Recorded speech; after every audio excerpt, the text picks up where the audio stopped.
Hey, what's up, good peoples? Welcome to another Relationship Thursday. We can give y'all a second. I have no idea what's going on over there on Facebook. It says starting live video. What's up, YouTube? Hey, YouTube, as y'all come in this evening, let us know where you're tuning in from. Should we start over? I don't think so. No? I don't know why it's doing that. We can give y'all a second to come on in here. Hey, YouTube, let us know where you are watching us from. Where are you watching us from? Where are you representing tonight? I'm going to start this over. Are you sure your phone is acting right? I'm sure, yeah. All right. Welcome, welcome, welcome. See, we got Owings Mills, Maryland in the house. Wow. Relationship Thursdays up in the house. We're going to be talking some good stuff tonight, as usual. We're going to be talking about conflict. Mm-hmm. Conflict. I'm about to have some conflict with Facebook right now because I'm not sure what in the world is going on. Hey, Stephanie. Stephanie said you can't tune in. You can't tune in because you got to step off and do something else, or you can't tune in because something's going on with our reception. What's going on? We see you, D. Anderson, representing Chesapeake, Virginia. I think this is your phone. Do we usually use your phone? Mine? We use my phone, Let me try to say it like that. We use mine. I'm just saying. I don't understand what's going on with this. I don't know. My What's up, Michael? We see you, Michael Blizzard. How many people have had some conflict in their relationship? And you're like, how do we get here? How in the world did I get here? How do I get out of this place? It's awkward. It's funky. And tonight we want to talk to you about how you can manage the conflict more successfully. You know, how you can recognize the things that can take you to a place of conflict, and start to avoid them or successfully, you know, what is this? Start to get around them a little bit. That's what it is we have to work on, avoiding it, or kind of mitigating the conflict, and figuring out how in the world to more successfully navigate. So I want to say this as we start out this evening. Again, as you come into the room, just go on ahead and let us know where you're representing. D. Anderson. All right. I love it. D says, won't lie, I'm divorced 4 years, but I enjoy listening to you both. And I'm glad that you're joining us tonight and that you enjoy it. We like coming and rapping with y'all because you all drop a lot of good knowledge as well. So look, I want to just make sure that there are no misconceptions and that people are not kind of relationship stupid out there. And you'll know what I'm talking about in a minute. But I want to make sure people have an understanding that makes sense, that that is not kind of, I don't know what I got going on my phone, that it's not based on foolishness and it's not based on kind of fantasy, just in terms of what this whole conflict management is all about. All couples have conflict. Did y'all hear me? Oh, what's this going on? They're looking out there at our dirty clothes. I mean, our clothes on the couch. I gotta be dirty. They're not dirty, but our clothes, it looked like a hot mess. We got clothes on the couch. My husband trying to get Facebook on, y'all, and he done just showed all the clothes on the couch. We keep it real. So all couples have conflict. All couples get on each other's nerves. All couples have moments where, you know, y'all were flowing real good. Conflict. You know what I'm saying? And yeah, phone conflict, Mike. You know, and all couples deal with this, but there are successful couples. There are couples who successfully navigate the conflict, and they know how to continue to move forward in the midst of the conflict, or how to deal with really, you know, sensitive issues or funky situations in a way that will get them where they need to be. And if you are one of those successful couples, I want you tonight to drop a few comments and let us know how you manage some of the conflict in your relationship. This is one of the biggest things that people come to us and talk about. Mm-hmm. So tonight we're going to really drop some knowledge and let you know what you can be doing differently, or you can listen for the list, because we're going to give you 6 6 essential skills to ease the relationship tension and to manage the conflict in your relationship. You can look and see if, you know what, I already do these things. I'm already ahead of the game. But as we normally do, we always have to stop and pause and say, let's back it up a second and let's introduce ourselves. This is my fabulous husband, Ayize Ma'at. And this is my amazing, tantalizing, scintillating wife. Oh, really? Incredible wife. Beautiful wife, yeah. Oh, thank you, baby. And we are the Ma'ats. We are that dynamic duo. We are licensed therapists.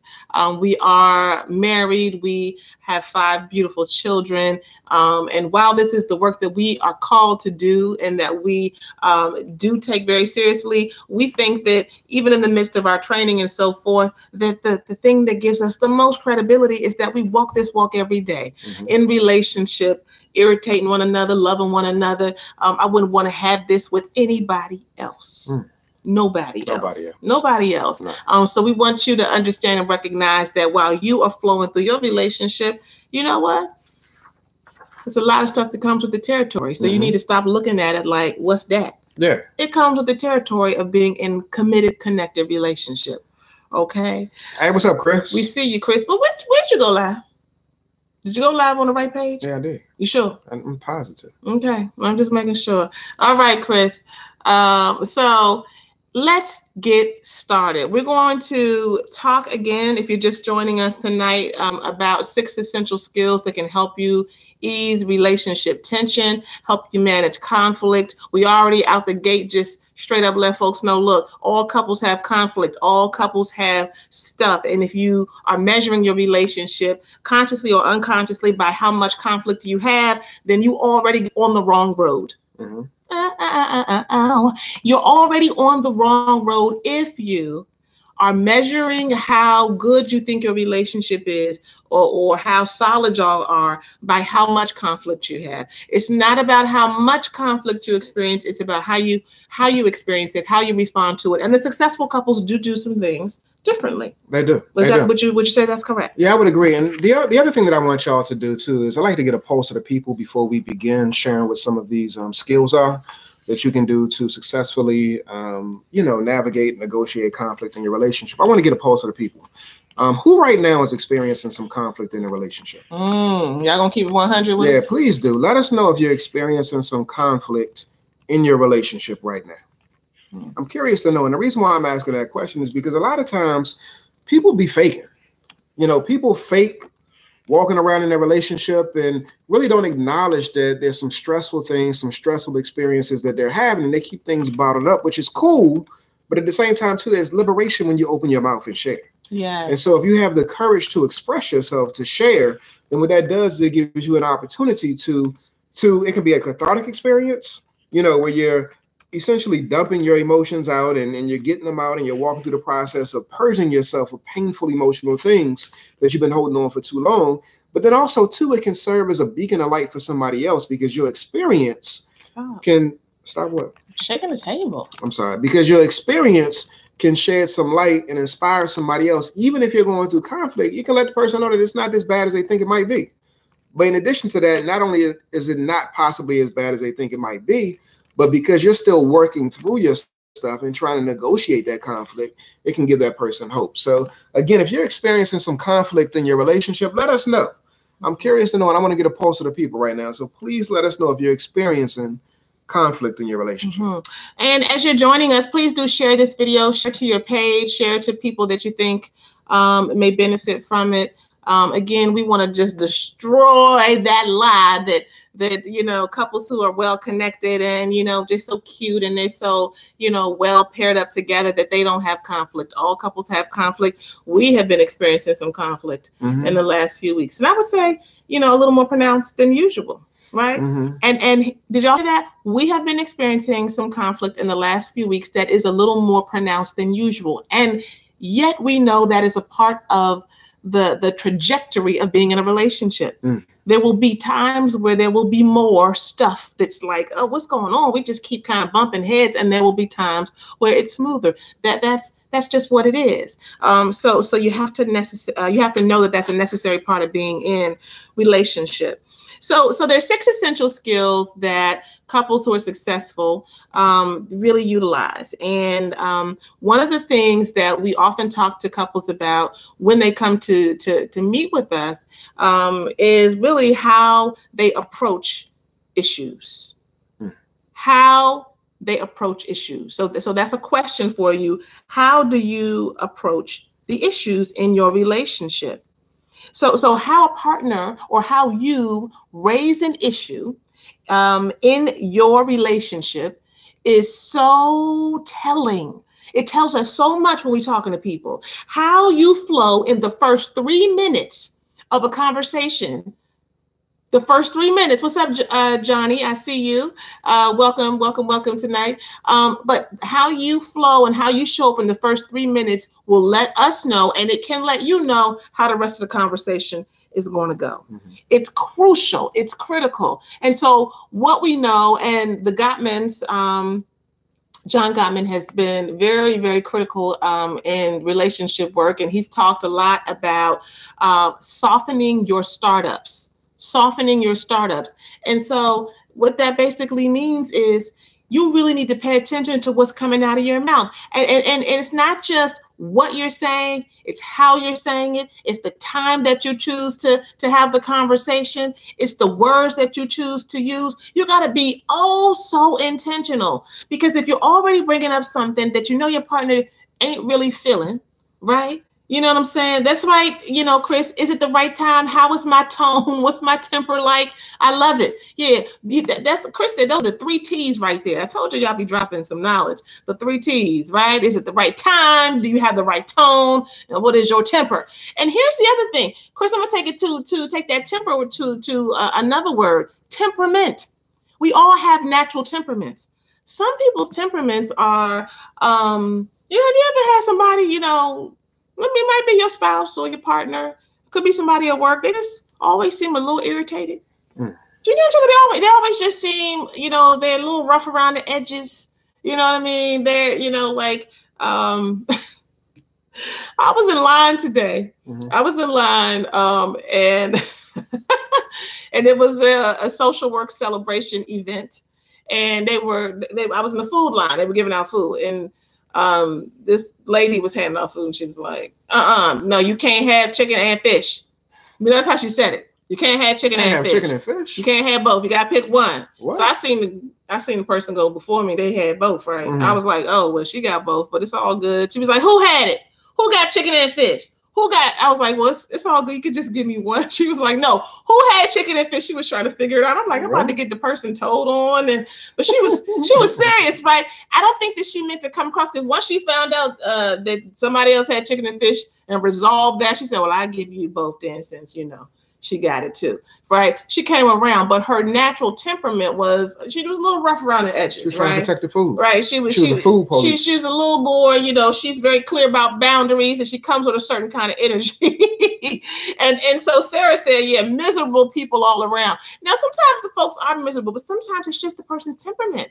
They're really not attempting actually. And so think about your partner. They're not trying to do anything to you. They're not trying to cause an issue for you. It's just their temperament. So we have to pay attention to our temperaments, our natural temperaments, and what it is that we need to communicate to our partner, and whether or not our natural temperament supports that or actually would work against us. And so when we look at softening our startup, we really have to pay attention to not complaining, to not blaming, to making sure that we focus on the issue and not the person. So, as a manager in the workplace, what I tell people all the time, this is not about people and personalities. This is just about the issue. There may be some things that we express that we ain't really feeling, in terms of what the other person is saying, but let's not personalize it, because this is not about personalities. It's just about the issue. And if you can think about it like that when you're coming to your partner and say, how do I bring this, and pay attention to my energy? Energy speaks volumes. Do you know that you can walk into the room with your boo and you ain't got to say nothing, and they already know where you at, because your energy is foul. Yeah.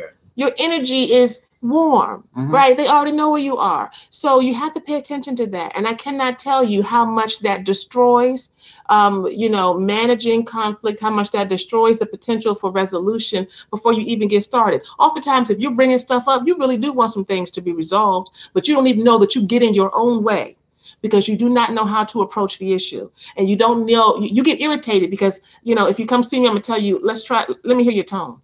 Do it again. That's not working. What? I gotta watch my tone like that. What? Excuse me? For what? This is how I sound, right? And so those are the things that we have to work on, and we have to pay attention to the fact that our partner helps us to work on the things that are in our blind spots. And so maybe you need to work on your tone, not just in your relationship, but you need to work on it with your kids. Maybe you need to work on it at work. Maybe you need to work on it in general. And so we need not personalize the things that we have to pay attention to, but softening our startup, not blaming, right? Not complaining, focusing on the issue and not the people, the personalities, or I feel like you this, versus focusing on the issue.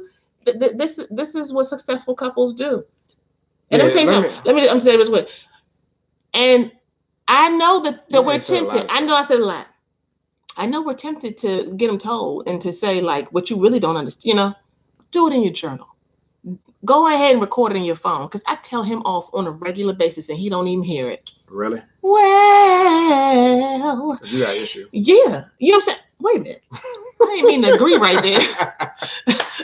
What I'm saying is that I find a way to get out my anger because oftentimes I can kind of my first emotion is anger. Don't judge me. You ain't got to know why. I just is. You know what I'm saying? I just am. Right. And I'm a Leo. I'm a little more edgy sometimes. So that's just how I process. So you can get it out, but then figure out how you then I have to soften my startup for him, which means I got to get it out somewhere before I come to him, or he's not going to get it right. And I have to be aware, self-aware, in order to be able to do that effectively. What? Go ahead. Nah, I just want to lift this piece up right here that, my wife, she did drop some gems in there in terms of the whole soften your startup approach. What I'm curious to know, and I'll share some things about what works in our relationship, but I'm curious to know from you all. I'm going to ask this question of the women first. When it comes to a softened startup, how does he show that he's taking a softened approach in his startup towards you non-verbally? Like, what do you like to see? What makes you feel as though the startup in terms of addressing conflict is a smooth, non-contentious, easy flowing, like he's trying to have, a conversation that may be a little bit challenging, but what do you like to see from him that eases the process of you being open to engage in a contentious or conversation around something that might be a matter of conflict? Women, I want to hear from you to see what some of your thoughts are. What does your man do that eases your willingness to engage in that type of conflict? And while you all are dropping some comments and answering that question, sisters, in terms of what you'd like to see, I want to kind of put out some of the comments here from Tony here on YouTube. Tony is divorced 1 year after being married for 18 years. And so he says, but those who have narcissistic tendencies, they're very challenging to deal with because they are always right and they cannot understand reality. Talking to them is mind-blowing. Mind-blowing. And I wanted to, you've made quite a few comments that are very on point, Tony. Tony also says some people aren't transparent. They mask everything, because their pride and ego wants to preserve the perfect image of marriage. And so I want to say this really, really quickly. So that's why this is so important. When we soften the startup, when we pay attention to not blaming and complaining, when we describe what is happening and we're not evaluating or judging. I have to try really hard not to evaluate because I'm a clinician. So my profession, puts me into evaluation mode and I'm looking at all of the dynamics of the situation and I'm psychoanalyzing whatever. And so then, who does not want to be psychoanalyzed? Your partner does not want that foolishness, right? So I have to, step back and say, wait a minute, that right there, even on some level, is a defense mechanism, or is something I'm putting in the relationship when I start to psychoanalyze. This really not allowing me to connect in with my partner, and it's also not allowing me to just say what it is that I need. How am I feeling, and what is it that I need? It's keeping me in a place of, I'm going to tell you what's going on versus how am I experiencing things, right? You describe what's happening. Describe what's happening for you. Don't evaluate it or judge it. Like, when this happens, this is what I feel, and this is what's happening for me. And then it's not about the other person. So softening the startup, Tony, is really important because it helps to deal with people who do have a lot of ego, who do have a lot of pride, and have a hard time getting humble. Because what you are modeling for them in that moment, you're modeling humility.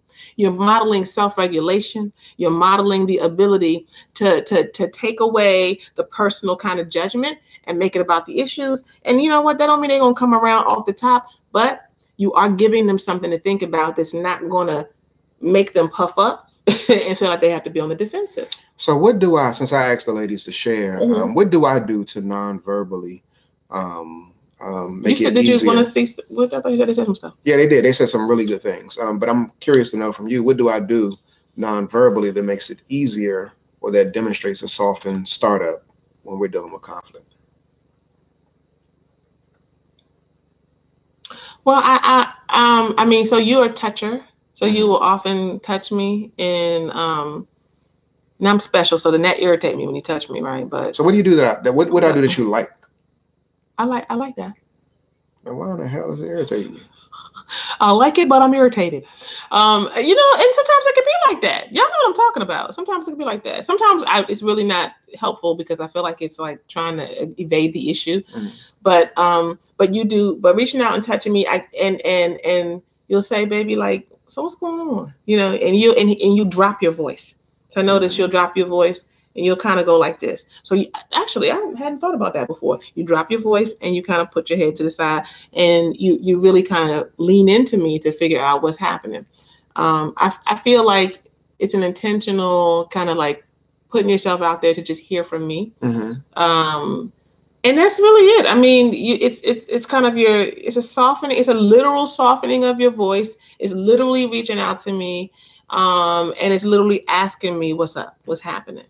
And so Carla says, my husband does nothing to invite that at all. And I hate it.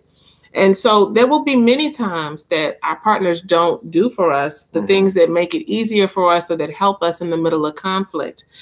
So I feel you on that, Carla. The risk I want people to take is for you to be able to figure out what it is that's helpful for you, what it is that you need. And we're telling you right now, a softened startup is helpful. And that's the reason why I asked that question, because people don't know. People don't know. And so if you all look back at these comments, you'll be able to see if you're clueless in terms of what it is, fellas, that you can do to soften your startup in terms of your approach to engaging in conflict with your woman, then look at these comments. Take some notes from these comments and maybe try some of these things. We got some good stuff that came in here, about just different approaches and what women like as it pertains to go back and say some of those things to a softened startup. Before I share them though, what I want to know now is, fellas, what does your woman do that helps to ease you all in a conversation towards conflict? What do I do? So tell me. So again, the question is, fellas, what does your woman do to help ease the startup when you're dealing with a conversation around something that might be conflict? There might be a conflict. What does your woman do? Starting with you. So what I would say, what you do that I like, it's not always necessarily wanted, but I always like it.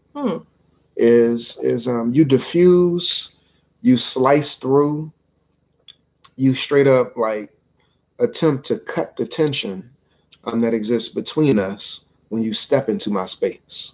Okay. And so if I'm sitting down, whether it be at the island, or if I'm standing up, or if I'm sitting on the couch, you position yourself so that you're in my space. So specifically, if I'm standing up, you'll come right in front of me and you'll look at me. but you're not coming right in front of me where you're like 6 feet away. You're like right there in front of me, and you're forcing me. Your energy is kind of forcing me to engage, to acknowledge you. Mm-hmm. And so I may be tempted to turn away. I may be tempted to resist, to not run away. But what I'm aware of is that you're pursuing me. Yeah.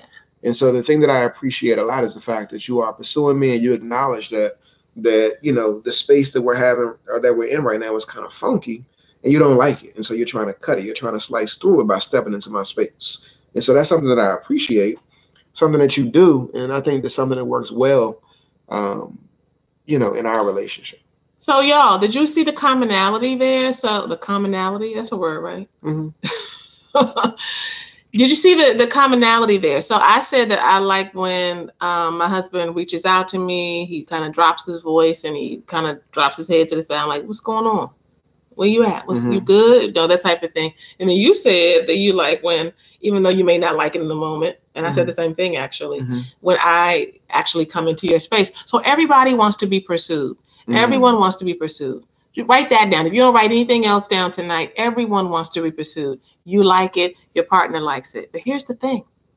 Some of us, because our egos are so big and because we're so tough to deal with, some of us, we don't want to tell our partner that that's what we want. And some of us have a hard time doing that with our partner. And that most of the time, y'all, has nothing to do with how much your partner is feeling you or wants you or, whatever. It has to do with how willing they are to be. Oh, Brenda said it. Brenda said, drop the boxing gloves, be vulnerable. It has to do with how comfortable people are with vulnerability. Because to pursue another person when they ain't feeling you and they still kind of pushing you away in the middle of you pursuing them, don't nobody like that, right? But to do that and to pursue even in the midst of the rejection, it means that you have to be not only comfortable with vulnerability, but you have to have enough sense of who you are, your own kind of emotional makeup, that all of how you feeling is not dependent on what they do. All of how you are managing and maintaining is not dependent on whether or not your wife or your husband or your partner gives you some energy or doesn't give you some energy. And I can say that early in our relationship, probably it wasn't that early. I mean, I just got probably decent within the last, 3 days to 4. You're going to say 3 days. 3 days. I was going to say 3 years. I don't know what you're about to say. My husband was always a natural pursuer. He's pursued me, and that's often been the dynamic. I'm like, don't talk to me, don't touch me, and I don't feel like I've done that as naturally and easily as you. But I know that my level of vulnerability, my comfort with doing that has not been there. Yeah. And I would say probably just in the last 3 to 4 years, I've gotten more and more comfortable with actually. Sometimes I'll be like, dang, like this show has changed. Like I'm walking around the house after Aize. And I'm loving it. And I'm soaking it he up. quiet and walking around like, so, just trying to be in his space. You good? Where you at? Right. That didn't used to go down. Like he was pursuing me. And then if he was upset, I'm like, well, when you get over it, I'll holler at you. You know what I'm saying? And so that shifted, but also it shifted because we have gotten more comfortable, not just me individually, not just him individually, but we've also gotten more comfortable with being vulnerable in the relationship as a whole. And there's more safety in the relationship.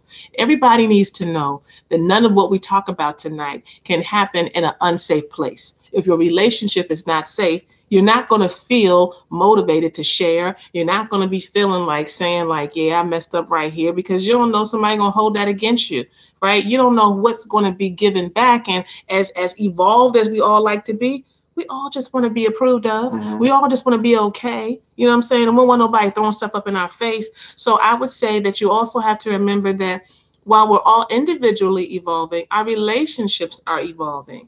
And we have to give ourselves time to grow. Yes. Because the things that your partner does well, you may not do that great. And that's all right. But you have to make an effort. And are we still on freaking? So we're going to move on to number 2. But again, I would encourage y'all. That was 1, 2, and 3. That is too damn long on a number one, on one point. But I would encourage and I know I was doing a lot of talking. You were doing all the talking. So 3 points. That was 3 points right there. No. But I would encourage y'all to go back and look at some of these comments in terms of what the husbands, the wives are doing to demonstrate soften conflict or soften startups when it comes to conflict. Please go back and check this out because y'all dropped some real good gems in here. And I think that people can benefit from what you share. And again, if you haven't shared yet, please share. Making jokes, right? Cracking little jokes. Sometimes it doesn't work for some people, but making jokes can soften the startup, right? Physical touch, getting in the person's space, you know, that kind of thing. And being persistent. Don't because you get rejected one time, then you roll out like, well, she tripping. I'm gone. I mean, Tony over here said, can you over pursue? And again, it can, to some degree, appear to be desperate.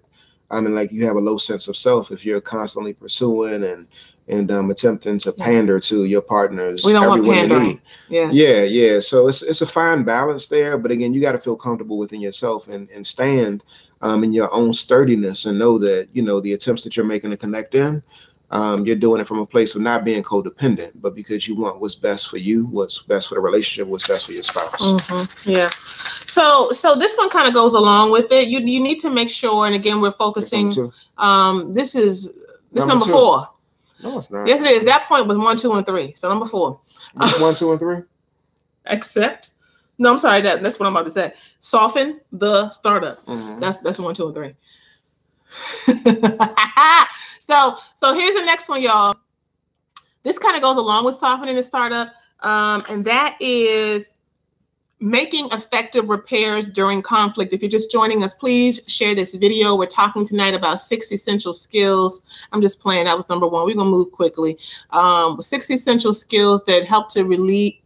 What is it? Ease relationship tension, helps to manage the conflict.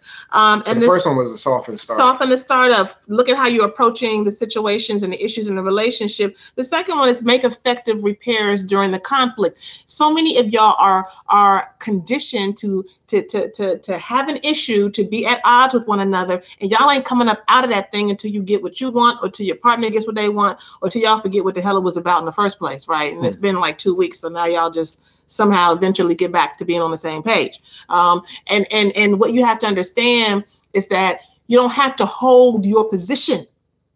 You do not have to hold your position. What are you defending?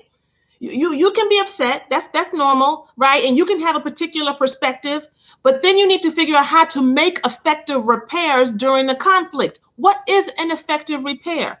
An effective repair is my husband coming home. Something going on Facebook. We blurry. We coming back. My husband coming home, for example, in the middle of the week after work, is saying, after we've had some, you know, conflict or arguing or whatever the last day or two, and saying, you want to go for a walk? That's a repair. That's an attempt to reach out and make a repair. That an effective repair is me saying on a Friday night after we was just, you know, dealing with some issues on Thursday, me texting him in the middle of the day and saying, you trying to hit the movies tonight? Right? That's a repair. I don't have to be like, I love you so much, you're the one, right? But I'm trying to be with you though. I'm still trying to engage you. You have to figure out how to still stay connected, right? So my husband and I would say, if I was to give us a rating on a scale of 1 to 10, we are a 10. When we were not always there, but it takes practice. We can be in conflict. You will see us at the movies. You will see us sitting watching the movie together in the house. We're gonna go for a walk. We're gonna get our crafts, right? Taking a bath, right? You know, irritated. You know what I'm saying? I'm still and I'm still like mindful of like this mofo right here. You know, it's sitting there. It's sitting there. Yeah, and we both know it. But we put on a good show. Well, why gotta be a show, baby? No, I mean it's gotta be a show because in the moment you're not feeling it. Okay. So you gotta put on in order to push through. Yeah. Okay, so I'm with you on that. Put on in the moment in order to push through because in that experience you're able to glean and revitalize and re-energize the connection. And so initially when you step into it, it's like I'm not really feeling you right now. It's a little bit of going through the motions. Going through the motions initially. Yeah, because I want to see the movie. I don't really want to see it with you because I'm still mad at you. Yeah. But I'm gonna go ahead and send that text to you because at some point after we have gone to the movie, after we have taken a bath, after we have taking a bath, the conflict gotta be kind of low. Because if the conflict is high, I'm not getting in the bath with you. Because we know if things happen, and we're not doing that. But you know, after we've gone to the movie, we've gone for a walk, you know, or sat down on the couch next to each other. I come in, I sit next to you, and we do our normal rituals, right? Eventually, at some point in time, you are going to shift the atmosphere. Yes, Tiffany, you're going to shift the atmosphere. And you're going to start. Eventually, we get back into the conversation, don't we? And it's completely different. It's completely different. I'm softer, and he's a little more open. We're engaging each other differently. But it would be much more difficult for us to get there if we were just not talking and we just weren't engaging one another. Yeah, you understand. So you have to make those repairs. Yeah, it requires a heightened level of perception too. And sensitivity and awareness to what your partner may be doing. Like for instance, and hey sis, it was good meeting you last week in church as well. Yeah, hey. But what I would say is this, like again, it takes a heightened sense of perception in order for you to peep the game. You got to peep the game, peep and understand what your partner is attempting to do in terms of trying to pursue you. So, for instance, last night, why you not be peeping the game? It's just, I mean, it's it's a heightened sense of awareness. And so, like for instance, it could be a situation where you're in the bed and you got your night clothes on, and you say, "I'm hot. I'm a little bit too hot right now. Let me go ahead and take my night clothes top off because I'm too hot." It could be something as simple as that. And so again, you know, if you're not clued in, if you're not tuned in, if you're not like on the same page, then you might miss the subtleties and the suggestions that are being made when it comes to like, I'm being too hot. You were hot? I was hot. You were hot. I was. Yeah.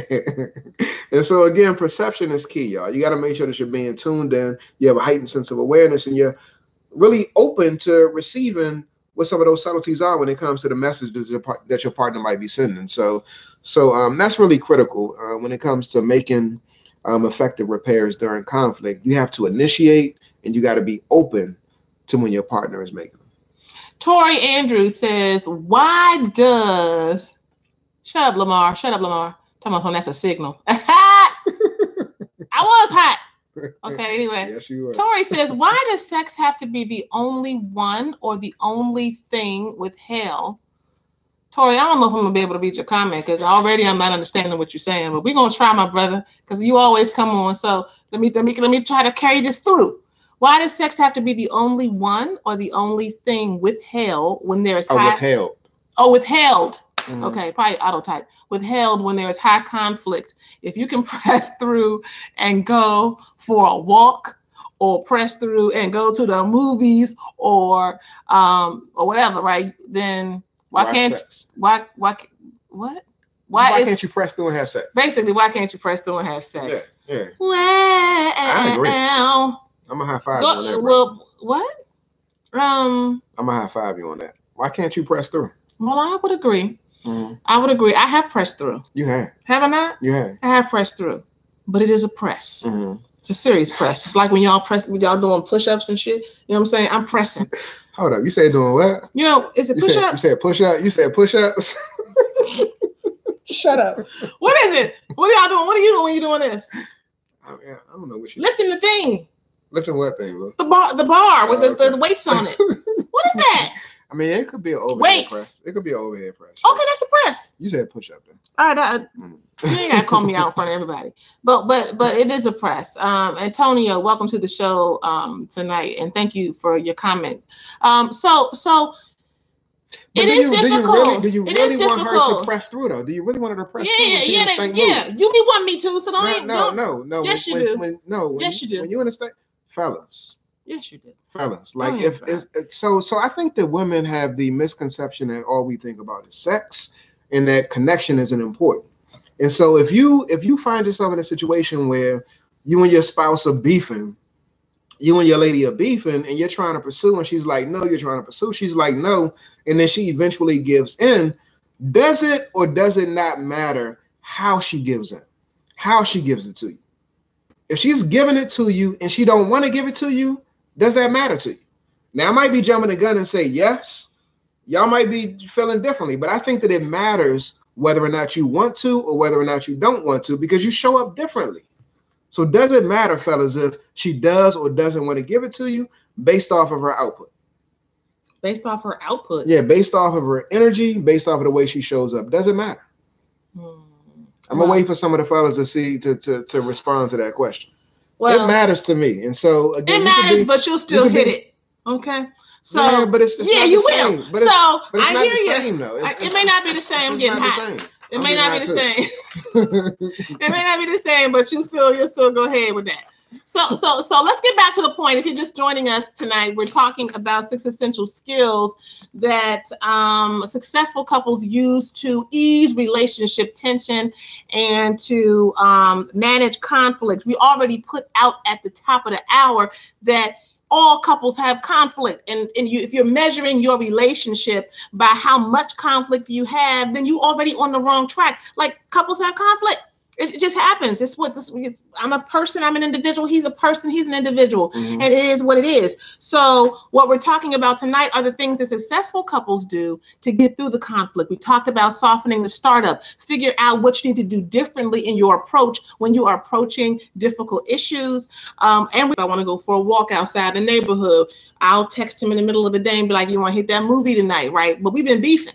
Right. But we reach out to each other just to kind of be like, you trying to do this? Right. I'm not being lovey-dovey, but I am trying to engage you, because when you stay more engaged in the middle of conflict, then you will eventually, more than likely, come back around to dealing with the issue in a much more productive way. So I see you all saying, the brothers here, it does matter how it really how your partner gives in. And I can appreciate that. Like, I don't want it. I mean, you've heard me say before, like, I don't want it. We're not doing it. Like, I'm not. That's because I was being silly or something. It wasn't not because you're being silly, but if you're in a stank mood and you're just trying to do it to give in to me, like, it's not. I mean, that's not what I want. Okay. Received. All right. So the next one, I don't know what number we're on. We ain't even doing all the numbers. It got to be more than 3 because we're about to be done. It's 10:21. We're gonna be done at 10:30. PG County. And then what you trying to say? I mean, I went to PG. Represent PG. Yeah, represent PG. You trying to go, Lamar? You still on here? You still ain't trying to go right there? I'm just saying. And what? We on number 3. Okay. So what? Number 3. Number 3. Sorry. All right. So go ahead. Are we on number 3? Yeah, we're on number 3. Jeez, we be talking a lot. So number 3. Another way to reduce the conflict, to ease the tension in your relationship when it comes to challenging issues, is to accept influence. Accept your partner's influence. We lift this up because far too often when we're working with couples, what we see is that there's a tendency to think that your perspective, your perception is the only one. Like, nobody has the monopoly on perspective. And so again, you need to make room to allow your partner's influence, thought process, feelings, expressions to be present in the mix when it comes to dealing with conflict. Like, when you entered into this relationship, it wasn't just you dating yourself. It wasn't just you marrying yourself. Your partner has value. So it's critical that when it comes to dealing with issues of conflict, like, you respect, you receive, and you accept the possibility that their point of view has merit, has worth. And because it's coming from the person that you chose, it should automatically have merit and worth. And so when you decide to discount that and not acknowledge the fact that what they're bringing to the table could possibly shift some things in a relationship or shift some things in whatever it is that you all are trying to accomplish or do, then again, you're discrediting them, you're disrespecting them, and you're dismissing them, which is not going to lead to a relationship that can flourish and prosper. And what gets in the way of that? What makes it difficult for us to really accept influence from our partners? I'm asking that question. It's ego, but it's also just being highly identified with how we see things. Ego is a big deal, but think about the way you see things. So it's oftentimes easier for us to understand if we give an example. So I will give an example. So, and I say this in love. So I have said to my husband on different times, sometimes you can be a little controlling, right? Based on whatever we're dealing with, based on whatever the situation is, and not just controlling, but kind of like whether it's with the kids, whether it's with Well, it's usually with the kids, sometimes and maybe with me a little bit, just like really in the mix, like too pressed about all the details of how something is happening, how things are going down, and very much all in the weeds of what's like. So and I'm like, baby, just back up a little bit. Let the kids be, let me be, it's all good. And when I think about kind of your family of origin, okay, remember, family of origin means... You about to go on my peoples? No. Okay. But I know better. Mm-hmm. Family of origin is that's who you grew up with, right?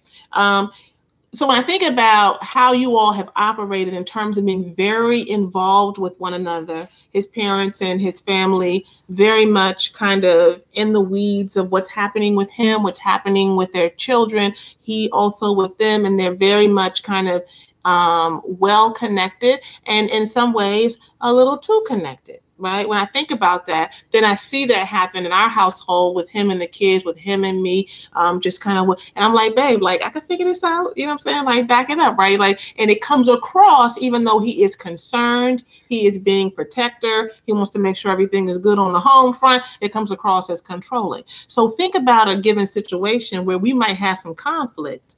Right. And I'm trying to say, I don't need another father.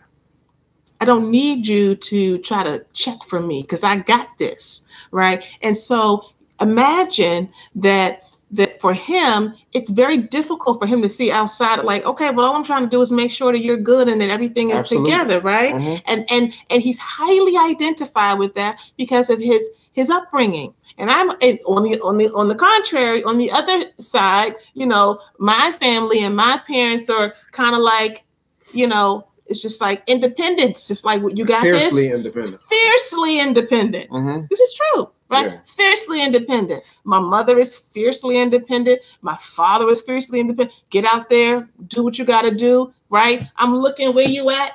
You don't need me. Handle that. And come back and tell me how that was, right? So then for me, the way that I show up in my family now, with my children, with my husband, whatever, it's like, I know you got that. And if you needed me, you tell me, because I expect that you will handle it.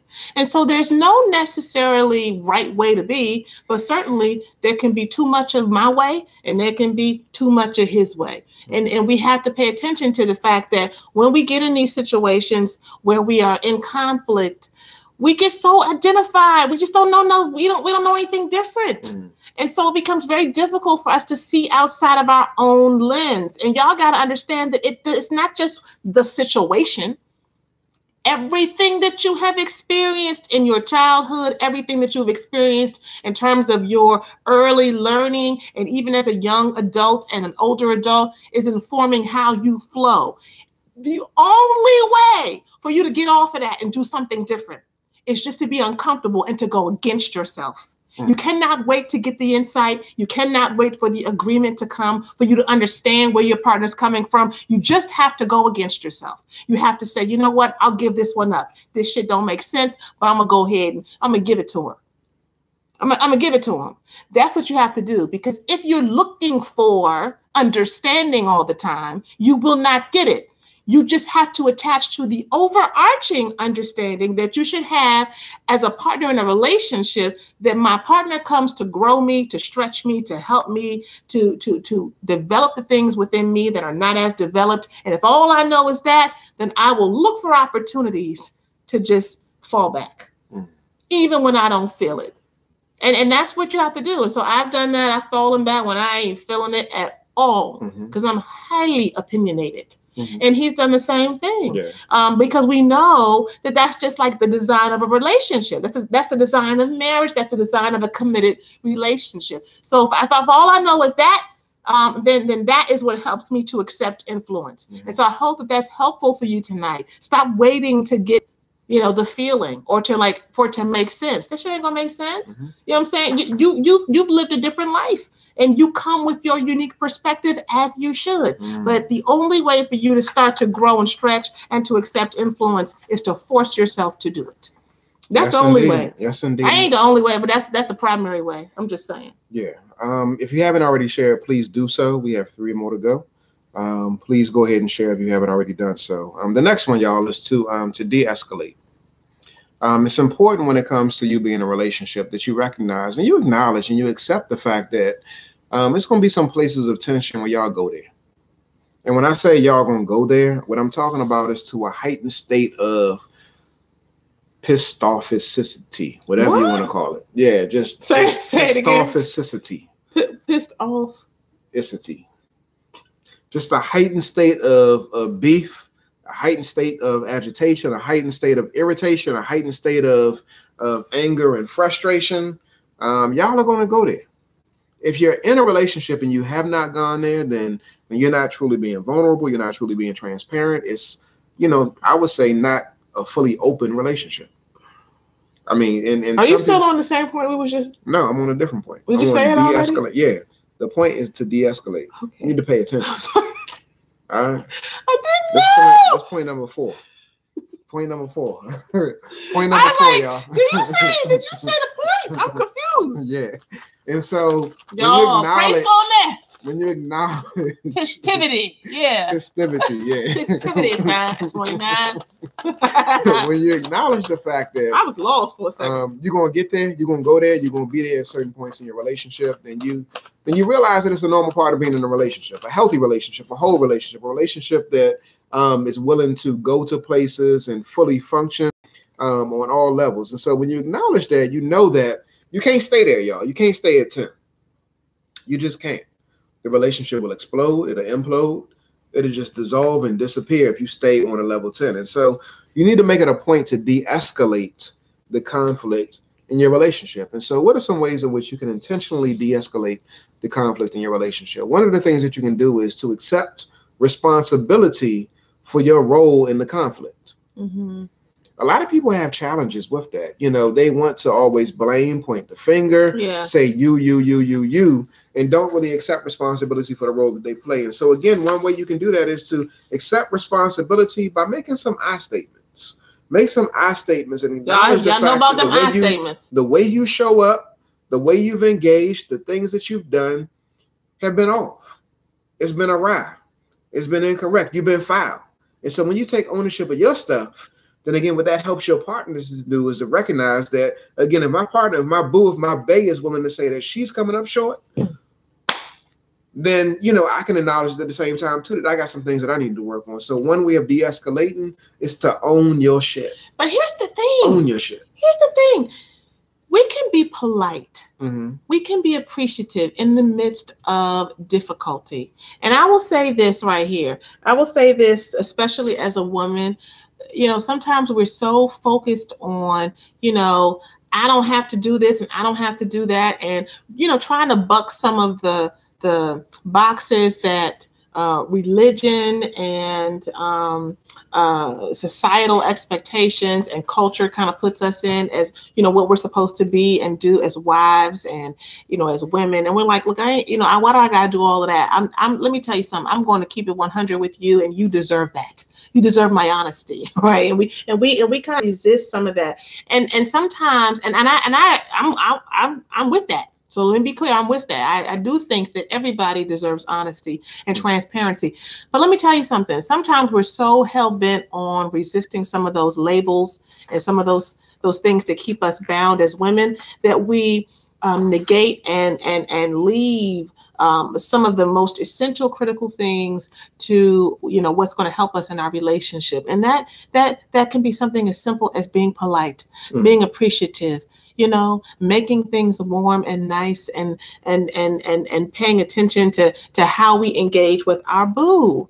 And just in me saying that, like, I even kind of like what is that my job? I'm supposed to make him feel, warm and appreciated and, nice or whatever. But I like inside of me right now, there's something that comes up in me that resists that. Really? Yes. We just doing a live stream, bro. No. We're not beefing. Like, I don't understand. What I'm saying is that, like, by me saying to the women, to the sisters who are listening to this live and those who will listen to it later, saying we need to pay attention to how we show up, to being polite, to being appreciative, to being warm, to paying attention to our tone. I don't want to be underneath the foot of sexism. I don't want to have sexism on my back. I don't want to have to be a certain way so that I can show up as a good wife and play the role. And the reality is this, my sisters and my brothers. The reality is this. We can get so focused on that and so resistant to not wanting to be held down by expectations that take away from the essence of who we are and don't allow us to fully express ourselves, that we forget that, hey, like you should show up in your relationship, not just women, men too, but I'm talking to women right now. You should show up and you should pay attention to the small things, to being polite, to being appreciative, to showing respect, to showing affection, to making sure that in your home there is a sweet space, that with you there is a sweet space. If I didn't do that with my sweetheart, with my husband, right, like then what do we have? What home base do we have to come back to, at the end of a rough day, and we've been beefing 2 days before, and he out there in the world? What do we have to come back to that we've created with one another that he can rely on, that I can rely on? Mm-hmm. So I guess what I'm just trying to say is that, there are so many ways that we as women are trying to get some of these shackles off of us in terms of some of the expectations and some of the stereotypes and things that society has held on us in terms of our role and how we should show up and what we should do. But sometimes we forget that just to be human and to be in relationship with another human means that you need to figure out how it is that you can support that other human being in the best way possible. And sometimes that support comes out looking like love and warmth. And how do I make a good, hospitable environment in my home? How do I let him know in the midst of our disagreement and our difficulty, I am here, I am with you, I love you, I care for you, and I pay attention to being very intentional about how I do that. Mm-hmm. You understand what I'm saying? Like, don't mess yourself up. Don't mess yourself up trying to make sure that you, like, as a woman, I ain't got to keep doing da-da-da. It's true, but don't get it twisted and miss what your relationship needs. It's like we can have these general, philosophical, very real debates in the world about what needs to happen. But what does your relationship need? Mm-hmm. What does your partner need? What do you need to do more of? Don't get it twisted. Don't get it twisted in terms of what is needed in your relationship. All right, this is the last one for tonight, isn't it? We got 2 more. Be pressed. We said 6, right? We did. Here's number 5. We said 6. You know number 5? Yes. Shut up, I use it. Number 5, if you're just joining us, we're talking about 6 essential skills tonight that can help to ease relationship tension and can help to manage the conflict. We already set the record straight and let y'all know that all relationships have conflict, us included. We've been giving you some examples tonight about some of the conflict that we've experienced and how we deal with that, how we stay connected through the conflict so that we can continue to grow and we don't just get all sidelined and off kilter and like, dang, I ain't talked to him in a month. No. Yeah, one thing that stood out to me based off of what you just shared. Yeah. And this may be me, jumping out there a little bit, but essentially what I got is like, don't trade one pair of shackles for another. Mm. And but then, the other thought that also came to mind was like, if I trade one pair of shackles for another, at least the second pair of shackles are the ones that I choose. Well, what are the shackles? Name the shackles. And so you mentioned patriarchy. Okay, I don't know. Yeah. As being one pair of shackles. And then I'm assuming that feminism, the feminist movement is sometimes we get so focused on that we could possibly be another pair of shackles. But then, on the flip side, what I would also say is that that's what you choose. And what choose what? The feminist approach, the approach where you have the right to self-determination and not to equate that with feminism, but or the feminist movement, but again, I'm just lifting up the fact that, again, when I heard what you said, it made me think that you're trading one pair of shackles for another. But you know, if you consider those to be shackles, no, it doesn't have, no. And why do you feel like it's shackles? It's not shackles. Well, I mean, you're encouraging women not to be bound. Right. And I don't think you're trading one pair of shackles for another. I think that we need to understand that by knowing what our relationship needs, by knowing what our partner needs, and knowing inherently what we need to grow and develop, then we are fully liberated in that. There are no shackles in that. Okay. You know, so if my partner, let me give you an example. My husband, you know, he used to say to me early on in our relationship, "You disrespectful. You're so disrespectful." I'll never forget that. I bring that up quite often, don't I? But he used to tell me that I was disrespectful. And I'd be like, "What are you talking about?" You know what I'm saying? How am I disrespectful? But he was just talking about my tone. He was talking about some of the things that I was saying, and I just thought I was being mean. Now, I could be on that tip of, you know, you coming at me like you the man and like I'm the little wife and I'm supposed to get up under your, you know, under your direction, and I'm being disrespectful, and I'm not here for that. I could go that route, or I could pay attention to the fact that my husband is my divine complement. And so for him, the way that I was coming, the energy I was coming with, the things that I was saying, it was disrespectful. And for me, what I needed to learn in my relationship, not just with him, but with other people as well, is how to pay attention to how I fall back and make room for other people. Because sometimes I could be so over the top in terms of how I express myself, and I'm not making room for other people, and people feel not heard, not seen. That's what I needed to get. This man came to teach me how to do it. And so if I focus in on, you know, the external, what's happening in the world and what I need to, I'm gonna not, you know, I'm not submitting. I'm not a submissive. If I focus on all that, I will miss my lesson. And so by focusing on that, I was actually liberated, and it's no longer a shackle. So be clear about, you know, what it is that you need to work on and you need to do. All right, so y'all, number five. I don't know, Antonio started stuff on Facebook talking about ladies need to stop coming to a marriage being bossy. Stop acting like a man and act like a lady. Ladies are bossy. Well, and ladies are bosses, Antonio. So what exactly do you mean by that, my brother? All right, we're going to go to number 5, psychological soothing. Psychological soothing. We've talked about that a lot in the past. If you haven't heard it before, you're going to hear it tonight for the first time. We talked about how important it is to know how to psychologically soothe yourself.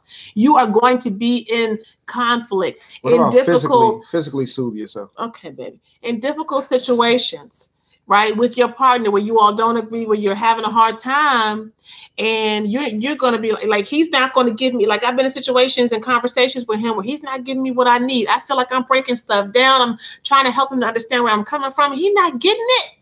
He not feeling it, and I'm mad because I need him to get it. No, let me finish. I can get it and not feel it. More often than not, I'm not feeling it, but I get it. If you don't feel it, you don't get it. That's not true. What for me? You can't tell me what I feel. I'm telling you. You can't tell me what I feel. So for me, what oftentimes happens is that I have to figure out how to deal with that. And psychological self-soothing is something that we talk about a lot because it's very important. We said this before. Babies self-soothe. Babies suck their thumb. They oftentimes when they're little, right? They're little babies. We pat them on the back and we rock them, right? We put them in a blanket and we swaddle them. That is a self-soothing technique. What are the things that soothe you? Do you know the answer to that, Christina? Do you know the answer to that, Tamika, Deanya?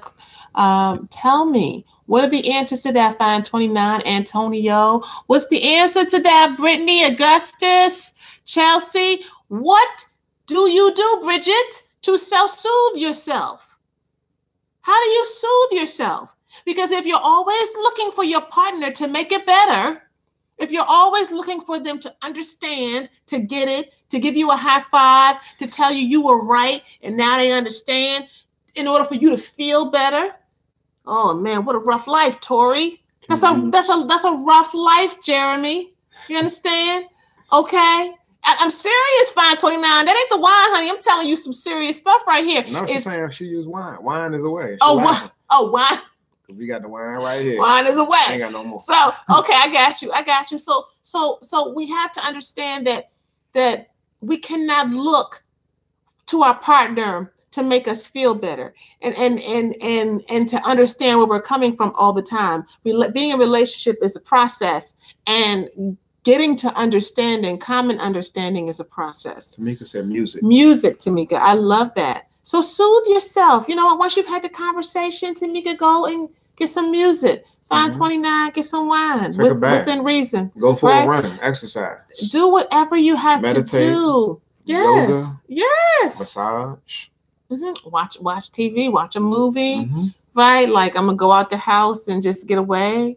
There you go. Long drive, shopping. Like music, food, wine, vibrator, shopping, long drive. Yes. The vibrator is a beautiful thing. I love the vibrator.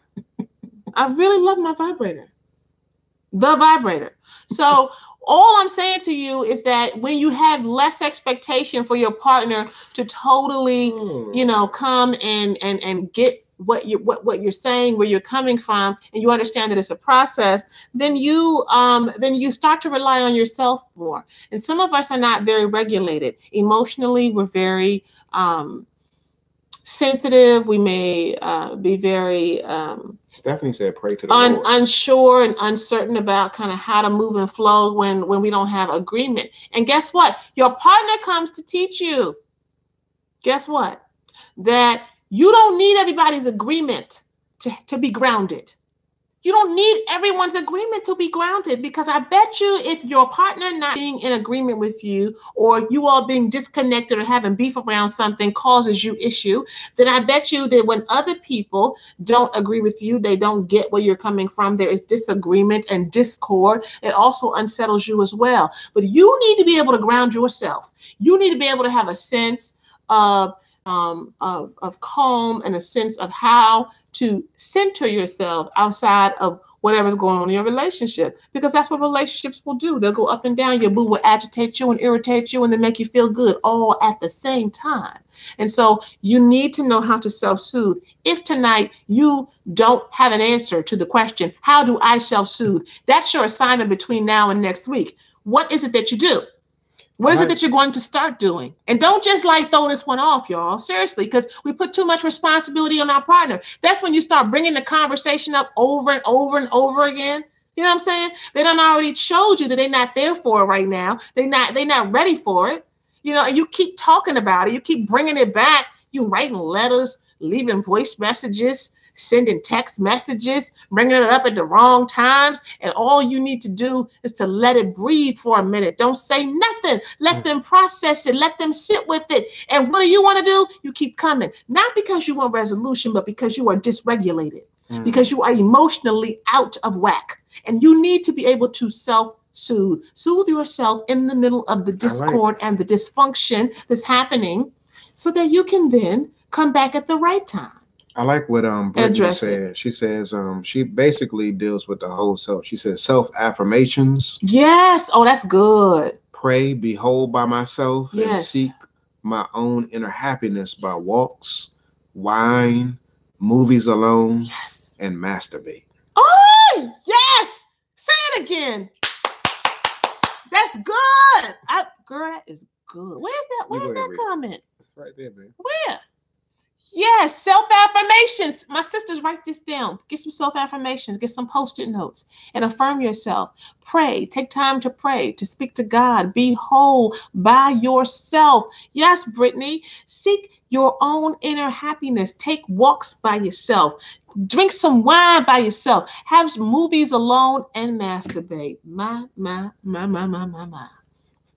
Because we don't have to get all of our happiness from our partner, and we are not supposed to. And when we are challenged to, we put too much of a weight on them, because we want things to be fixed. We want things to be better, and it ain't better until they come and get in agreement with us. If I be sitting here waiting on you to be in agreement with me on some things, I'll be waiting all my life. Because you got so much work to do, and it's going to take you some time to get there. So meanwhile, I need to figure out how to have some wholeness by myself, which Would you agree? Some holding this by yourself. Holding this by myself. I can't get him on the same page with me with everything. Antonio said, if you're going to masturbate, why pray? Sweetheart, let me help you to understand that masturbation and sex is a spiritual experience. Mm-hmm. And so you can pray and masturbate, and you can have sex and pray. You can do all of that at the same time. Matter of fact, when you do it, yeah, my shirt says you can elevate. You can elevate when you do that. Lastly, number 6. Here's the last one for tonight. We're gonna let you go. I can't believe we on all this time. Mm-hmm. You be again, your gums, I know I do. But we're talking about 6 essential skills to ease relationship tension and to manage conflict in your relationship tonight. And it's been good. Y'all been dropping some nuggets and it's been fun. Mm-hmm. So what's the last one, babe? The last one, y'all, is to compromise. Mm-hmm. To compromise. And I feel like we kind of touched on this one a little bit, prior to when we spoke about accepting influence. But compromise is really yielding, giving up some of what you got and allowing your partner's position, their place, their perspective, their ideas and stuff to take residence and to pave the path forward. And so, when you compromise. What does it mean for somebody's ideas, your partner's ideas, to take residence with you? Yeah, that was kind of deep, I think. Yeah, essentially what it means is that you allow your partner's ideas to occupy space in your spirit. Mm. And so you don't dismiss it. You accept it. You receive it. You embrace it. You twiddle it between your fingers. You and you implement it. And again, you in compromise, and that's what you're doing.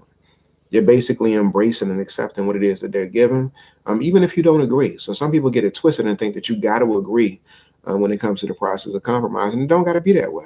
You can disagree, but in compromise, again, you're giving a part of yourself and you're giving up some of your position, because what you recognize is that it's not what you want always. It's what's best for the relationship.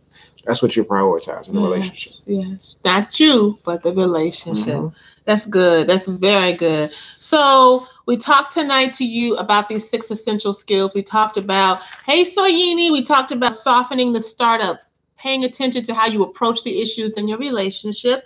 We talked about accepting influence from your partner. Yeah, right. And if you look back over your life and you haven't accepted much influence from your partner, that's a problem. We talked about making effective repairs during conflict. What are making effective repairs? Reaching out, connecting in the midst of the conflict. Don't just be on one side and they on the other side and you not figuring how to connect in. Can we go for a walk? Can we hit the movies? You know what I'm saying? What can we do to stay connected while we are beefing? Right? We talked about de-escalating your emotions, regulating yourself, and paying attention to how well you're able to do that or not able to do that. And we also talked about psychological self-soothing, that you are responsible for your own self-soothing, that your partner cannot come rescue you from how bad you feel because y'all ain't on the same page. That's not their job. Their job is to do them and to figure out how to do the best of what they have and to show up in the best way possible while you do that. So when you put all of that on your partner, that's too much. You need to figure out how to psychologically self-soothe in the midst of beef and conflict. And then lastly, we talked about compromising. No good relationship can really flourish without compromise, because we're 2 different people and we have 2 different ways of thinking. And so we have to pay attention to that, and we have to make room for the other person. We hope that this has been of help to you tonight. Please share. Yes, I like Christina. Christina says, when we disagree, we hold hands when we talk. I like that, girl. They hold hands. Guess what? We've talked about that in a prior live stream. It's real difficult to hold on to beef when you're touching. Mm-hmm. A few degrees of separation in between you. You have to you get me off kilter. You have to touch. No, what was I trying to say? I don't know what I was trying to say. But the bottom line is, yes, Christina, practice. None of these things necessarily come natural to us, but we have to practice. We have to practice. All right, Kendall, you need to go somewhere on YouTube. I don't know what you're talking about. But again, all healthy couples have conflict. If you're one of those couples that just don't have conflict, we don't argue. We don't disagree that much. We're really on one accord. You be faking. That's just not real. That's just not. And perhaps that is how you experience your relationship. That means that you don't even let your disagreements come to the surface. And you got a lot of work to do. All healthy couples have conflict.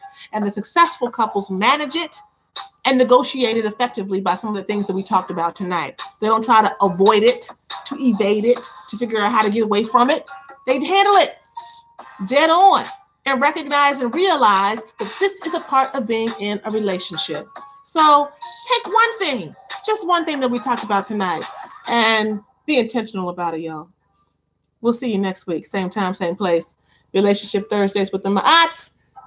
We appreciate you guys, and we enjoyed this as always. Absolutely. Peace, y'all. Peace.